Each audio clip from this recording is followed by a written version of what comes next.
Dear students, welcome to Learning Management System of साथ कामयाबी हमारे साथ। डियर स्टूडेंट्स, आज हम एमडी कैट केमिस्ट्री का एक नया टॉपिक स्टार्ट करने लगे हैं और वो टॉपिक है केमिकल इक्विलिब्रियम। केमिकल इक्विलिब्रियम में हम आज टॉपिक्स पढ़ेंगे rate of forward and reverse reaction and dynamic equilibrium, Lee Chatelier principal और उससे रिलेटेड कैलकुलेशंस, और लास्ट में हैबर प्रोसेस। सबसे पहले केमिकल इक्विलिब्रियम को देख लेते हैं।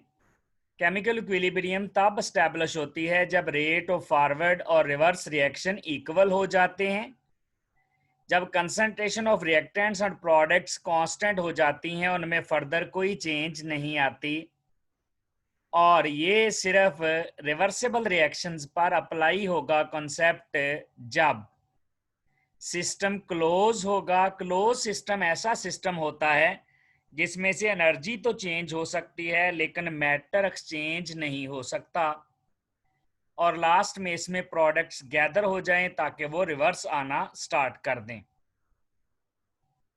केमिकल इक्विलिब्रियम जैसा कि हमारे पास एक रिएक्शन है H2 + I2 goes to 2HI।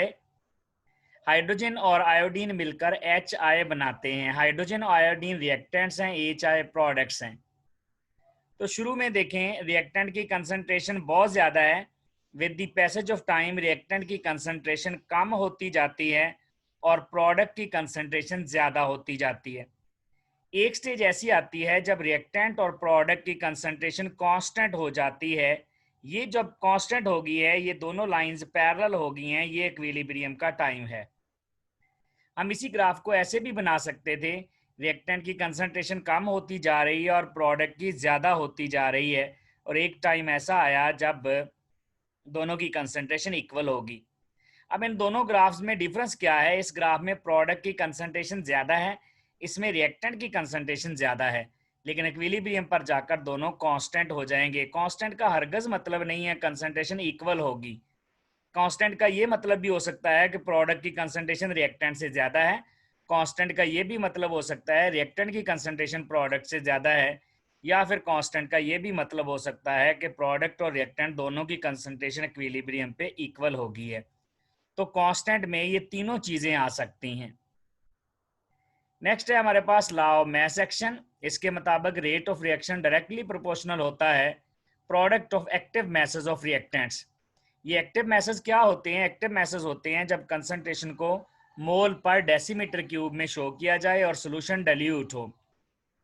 जैसा कि हमारे पास एक रिएक्शन है A + B goes to C + D। अब अगर हम फॉरवर्ड रिएक्शन देखें तो rate of forward reaction directly proportional है A और B की कंसंट्रेशन के प्रोडक्ट के। प्रोपोर्शनैलिटी खत्म करेंगे तो कांस्टेंट आ जाएगा KF, फॉरवर्ड रिएक्शन का कांस्टेंट। अगर रिवर्स रिएक्शन देखेंगे तो रेट डायरेक्टली प्रोपोर्शनल होगा C और D के, क्योंकि रिवर्स में ये रिएक्टेंट्स हैं, और प्रोपोर्शनैलिटी का साइन खत्म करेंगे तो कांस्टेंट आ जाएगा KR, क्योंकि रिवर्स रिएक्शन है। अब जब इक्विलिब्रियम आएगी तो इक्विलिब्रियम पर ये दोनों इक्वल हो जाते हैं, रेट ऑफ फॉरवर्ड और रिवर्स रिएक्शन। तो हम इसको इक्वल करके लिख देंगे। अगर हम KR को इधर ले आए तो ये आ जाएगा KF ओवर KR, और A और B इधर जाके डिवाइड हो जाएगा।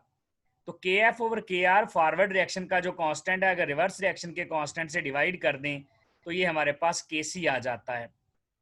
KC में प्रोडक्ट ऊपर लिखे जाते हैं और रिएक्टेंट्स नीचे लिखे जाते हैं, और जो प्रोडक्ट है जितने उनके मोल होते हैं वो पावर बन जाते हैं, यानी जो कोएफिशिएंट्स होते हैं वो एक्सपोनेंट में चले जाते हैं। अगर हम KC के यूनिट्स देखें तो यूनिट होते हैं मोल पर डेसीमीटर क्यूब की power delta N। Delta N क्या होता है? Number of moles of products minus number of moles of reactants. अब अगर हम एग्जांपल ले लें, हमारे पास ये वाला रिएक्शन है, इसमें प्रोडक्ट के कितने मोल हैं? 2। रिएक्टेंट के कितने हैं? 1 + 1, इसके भी 2 ही हैं। तो इसमें डेल्टा N कितना आ जाएगा? प्रोडक्ट के मोल माइनस रिएक्टेंट के मोल 0 आ जाएंगे। इसका मतलब है इस रिएक्शन में KC का कोई यूनिट नहीं आएगा। अगर हमारे पास ये वाला रिएक्शन हो 2SO2 + O2 goes to 2SO3। 2SO3 product के 2 मोल हैं, रिएक्टेंट के टोटल मिला के 3 मोल हैं। तो 2 - 3 प्रोडक्ट के मोल में से रिएक्टेंट के मोल माइनस करें तो -1 आ जाएगा। इसका मतलब है ये जो मोल पर डेसीमीटर क्यूब है हम इसको इन्वर्स कर देंगे, -1 का मतलब है उलट करके लिख लें, यूनिट ये बन जाएंगे केसी के।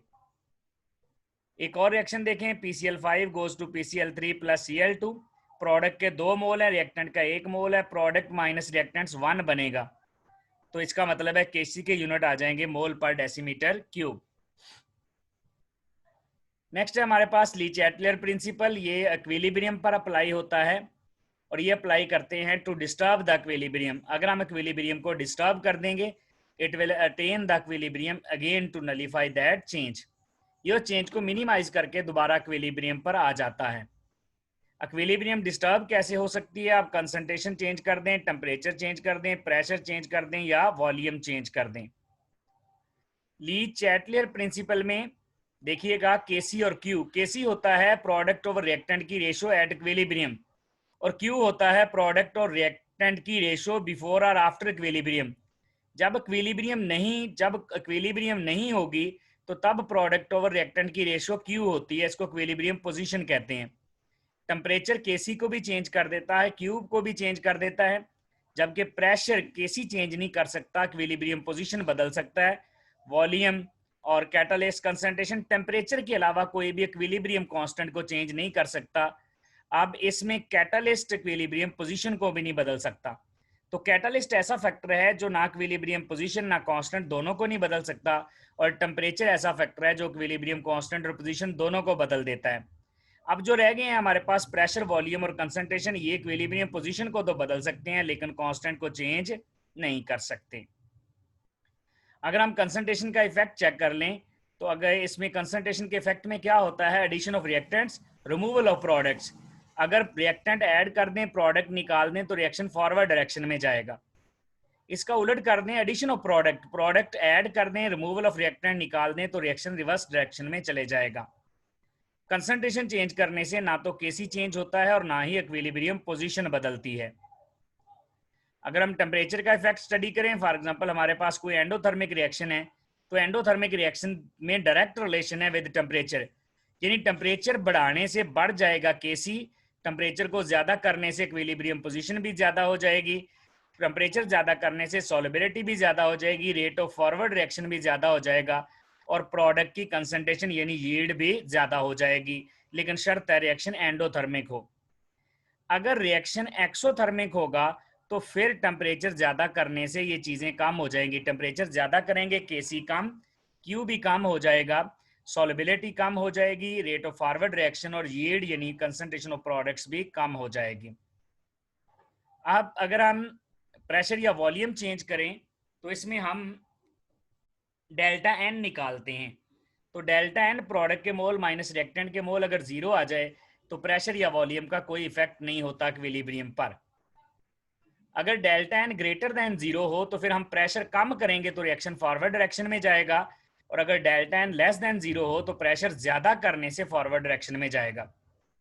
हमने रिएक्शन को फॉरवर्ड डायरेक्शन में लेके जाना होता है, delta n greater than zero हो तो प्रेशर कम करेंगे, delta n less than zero हो तो प्रेशर ज्यादा करके फॉरवर्ड ले जाएंगे। जैसा कि देखें हमारे पास एक रिएक्शन है H2 + I2 2HI, इसमें डेल्टा एन जीरो है क्योंकि जितने प्रोडक्ट के मोल है उतने ही रिएक्टेंट्स के मोल हैं। अगर डेल्टा एन जीरो है तो इस पर प्रेशर का कोई इफेक्ट और वॉल्यूम का भी कोई इफेक्ट नहीं होगा। अगर हम ये वाला रिएक्शन देखें, सल्फर डाइऑक्साइड ऑक्सीजन से मिलकर सल्फर डाइऑक्साइड बना रहे हैं, इसमें प्रोडक्ट के 2 मोल है, रिएक्टेंट के 3 मोल हैं, इसका मतलब है प्रोडक्ट के मोल कम है तो delta n less than zero आएगा।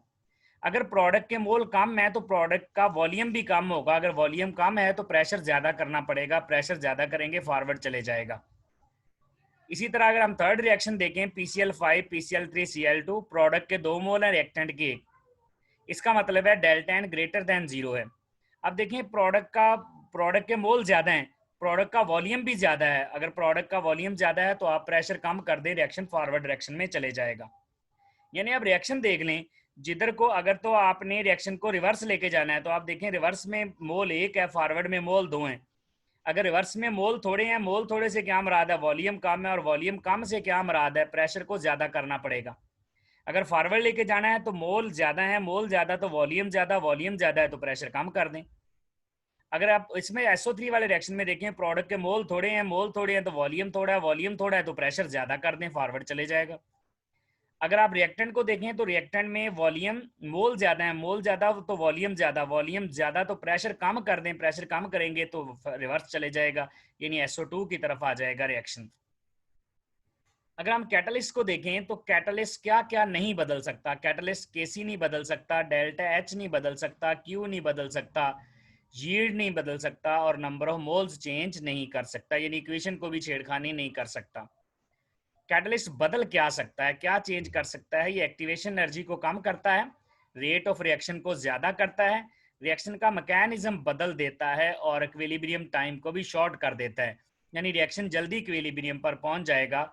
और इसके साथ साथ रिएक्शन का पाथ भी बदल देता है, और कौन सा पाथ अटेन कर लेता है? लो एक्टिवेशन एनर्जी वाला पाथ अटेन कर लेता है। नेक्स्ट है हैबर प्रोसेस। हैबर प्रोसेस में नाइट्रोजन हाइड्रोजन से मिलकर अमोनिया बनाता है। हैबर प्रोसेस एक्सोथर्मिक रिएक्शन है जिसमें -46.6 किलोजूल पर मोल एनर्जी रिलीज होती है। अगर ये एक्सोथर्मिक रिएक्शन है तो फिर टेम्परेचर का इनडायरेक्ट रिलेशन होगा, यानी आप टेम्परेचर बढ़ाएंगे तो केसी कम हो जाएगा, क्यू भी कम हो जाएगा, सोलबिलिटी भी कम हो जाएगी, आरएफ यानी रेट ऑफ फॉरवर्ड रिएक्शन भी कम हो जाएगा और प्रोडक्ट की कंसंट्रेशन भी कम हो जाएगी अगर आप टेम्परेचर ज्यादा करेंगे। टेम्परेचर कम करेंगे तो ये सारी चीजें बढ़ जाएंगी। इसी तरह अगर हम इस रिएक्शन पर प्रेशर का इफेक्ट चेक करना चाहें तो इसमें डेल्टा एन देख लें। डेल्टा एन लेस देन 0 है क्योंकि प्रोडक्ट के मोल 2 हैं, रिएक्टेंट के 4 हैं। तो इसका मतलब है अगर प्रोडक्ट के मोल कम है तो वॉल्यूम कम है, वॉल्यूम कम है तो फिर प्रेशर ज्यादा करना पड़ेगा फॉरवर्ड जाने के लिए, इंक्रीज दी प्रेशर। अब इसमें हमारे पास हैबर प्रोसेस में अगर हम कंसंट्रेशन का इफेक्ट चेक करें तो आप देखें नाइट्रोजन और हाइड्रोजन ऐड कर दें और अमोनिया निकाल लें, ये वाले ऐड करें और इनको निकाल लें तो रिएक्शन फॉरवर्ड डायरेक्शन में चले जाता है। लेकिन अगर इसका उलट करें, addition of ammonia, ammonia add कर दें और नाइट्रोजन हाइड्रोजन निकाल लें तो रिएक्शन रिवर्स डायरेक्शन में चले जाएगा, रिएक्शन नाइट्रोजन और हाइड्रोजन की तरफ चले जाएगा। हैबर प्रोसेस में कंडीशन कौन सी ऑप्टिमम है? इसमें टेम्परेचर 400 डिग्री सेंटीग्रेड या 673 केल्विन यूज करते हैं। प्रेशर इसमें 200 से 300 एटीएम यूज करते हैं। अगर आप इसको पास्कल में बदलना चाहें तो एक पास्कल में 1 एटमॉस्फेयर में 10⁵ पास्कल होते हैं, तो ये ओवरऑल 2 × 10⁷ बन जाएगा। कैटलिस्ट इसमें आयरन क्रिस्टल्स यूज होती हैं, जबकि एक्टिवेटर्स इसमें मैग्नीशियम ऑक्साइड, सिलिकॉन डाइऑक्साइड और एल्यूमिनियम ऑक्साइड यूज होते हैं। अब इस रिएक्शन में अगर हम यील्ड चेक कर लें तो हमारे पास एक्स एक्सेस पे टेम्परेचर है, वाई एक्सेस पे यील्ड है। देखें जैसे जैसे टेम्परेचर बढ़ता जा रहा है वैसे वैसे हर एक में यील्ड कम होती जा रही है। जैसा कि देखें टेम्परेचर जब बहुत कम है तो यील्ड 50% है, लेकिन जो ही टेम्परेचर बढ़ाएंगे यील्ड कम हो जाएगी। इसी तरह अगर यील्ड 75% है टेम्परेचर बढ़ाने से ये भी कम हो जाएगी, और फिर आपके पास 85, 95 और 100 यील्ड आ सकती हैं। अब अगर देखें प्रेशर ज़्यादा करें, अगर आपके पास प्रेशर 1000 एटीएम हो तो यील्ड 100% आ सकती है, लेकिन इतने ज़्यादा प्रेशर पर जो प्रोसेस जो है वो इकोनॉमिकल नहीं रहता और फिर टेम्परेचर बढ़ाएंगे तो यील्ड कम हो जाएगी। दूसरी बात, ये यील्ड जो 100% आती है ये आती है जब टेम्परेचर बहुत कम हो और प्रेशर 1000 एटीएम हो। अगर टेम्परेचर बहुत कम होगा तो रिएक्शन का रेट स्लो होगा, अगरचे रिएक्शन 100% हो जाएगा लेकिन उसका टाइम बहुत ज़्यादा लग जाएगा। अब इंडस्ट्री क्या करती है? इंडस्ट्री ऑप्टिमम कंडीशन ढूंढती है, तो ये वाला जो साइन है ये ऑप्टिमम कंडीशन के लिए है, और ऑप्टिमम कंडीशन कौन सी है? ये वाली 200 से 300 ATM pressure, 400 degree centigrade temperature. अब देखें रिएक्शन एक्सोथर्मिक है, इसके बावजूद 400 डिग्री सेंटीग्रेड तक हीट करना पड़ रहा है। वजह क्या है? क्योंकि शुरू में इनिशियल हीट देनी पड़ती है ताकि मॉलिक्यूल को प्रॉपर एक्टिवेशन एनर्जी मिल जाए। मॉलिक्यूल्स की एक्टिवेशन एनर्जी को ज्यादा करने के लिए हम उसको हीट करते हैं। अब एक दो एमसीक्यूज कर लेते हैं। देखें, for a reversible reaction the value of KC is 4 if the concentration of products is reduce to half. KC की वैल्यू 4 है और आप कंसंट्रेशन हाफ कर रहे हैं, तो केसी की नई वैल्यू क्या होगी? क्या 4 ही रहेगी या 2 हो जाएगी या 1 आ जाएगी या 3 आ जाएगी? अब देखें केसी की वैल्यू ऑफ केसी 4 है, आपने कंसंट्रेशन ऑफ प्रोडक्ट चेंज की है, तो कंसंट्रेशन से तो केसी चेंज ही नहीं होता। केसी तो चेंज होता है जब हम चेंज करते हैं टेम्परेचर। इसका मतलब है केसी की वैल्यू चेंज नहीं होगी, वो 4 ही रह जाएगी।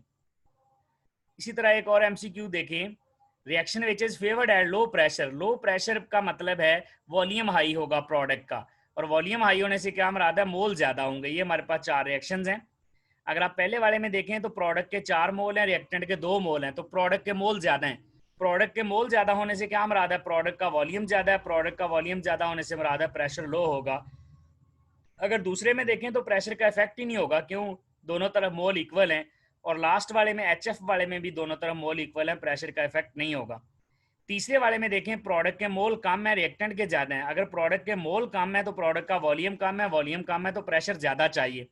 हमने तो देखना है लो प्रेशर, तो लो प्रेशर वाला हमारे पास अमोनिया वाला रिएक्शन आ जाएगा, क्योंकि उसमें प्रोडक्ट के मोल ज्यादा हैं, प्रोडक्ट का वॉल्यूम ज्यादा है। अगर प्रोडक्ट का वॉल्यूम ज्यादा है तो इसका मतलब ये है कि ये रिएक्शन लो प्रेशर पे हो जाएगा। एक और MCQ देखें, rate constant for forward and backward reactions are, forward का 10⁻⁻² है और बैकवर्ड का 2 × 10⁻³ है। केसी निकालना है।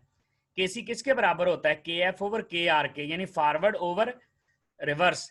तो इसमें हमारे पास वैल्यूज है 4, 5, 3 और 6। अब इसमें देखें फॉरवर्ड की वैल्यू 10⁻² है, इसको ऊपर रख लें, और ये वाली वैल्यू रिवर्स की 2 × 10⁻³ इसको नीचे रख लें, तो इसको डिवाइड करें तो आंसर हमारे पास 5 आ जाएगा। इस तरह से ये हमारे पास केसी की वैल्यू आ जाएगी। ये था डियर स्टूडेंट्स आज का टॉपिक और उसका आखिरी MCQ। Which of the following value of KC indicates maximum yield of the products. कब यील्ड ज्यादा आती है, यील्ड तब ज्यादा आती है जब प्रोडक्ट ज्यादा होते हैं। और प्रोडक्ट कब ज्यादा होते हैं, जब केसी ज्यादा होता है, क्योंकि केसी किसके बराबर होता है, प्रोडक्ट ओवर रिएक्टेंट्स। इसका मतलब है जितने प्रोडक्ट ज्यादा होंगे केसी उतना ही ज्यादा होगा। तो अगर आपके पास 4 वैल्यूज हो केसी की, तो इसमें सबसे बड़ी वैल्यू देख लें, जो सबसे बड़ी वैल्यू होगी उसमें यील्ड सबसे ज्यादा आएगी। तो इसका आंसर बन जाएगा 10⁻3, क्योंकि केसी का प्रोडक्ट से डायरेक्ट रिलेशन है। अगर आप केसी का एक्सप्रेशन देखें तो वो होता है प्रोडक्ट ओवर रिएक्टेंट्स। तो केसी का प्रोडक्ट के साथ डायरेक्ट रिलेशन है, रिएक्टेंट के साथ इनडायरेक्ट रिलेशन है। तो केसी तब ज्यादा होगा जब प्रोडक्ट की कंसंट्रेशन ज्यादा होगी। तो ये 10⁻3 वाला आंसर बनेगा। ये था डियर स्टूडेंट्स हमारा आज का lecture. Thank you very much.